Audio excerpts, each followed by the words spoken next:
very briefly go over the last one, which is personalized federated learning.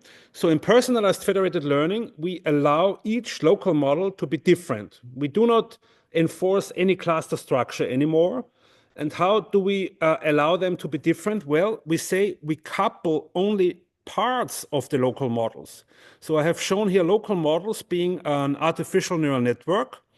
And we only use the parameters from the input layer, for example. So the weights between input neuron and hidden layer neurons, only those model parameters we use for constructing the total variation term. We do not use at all the parameters of the output layer.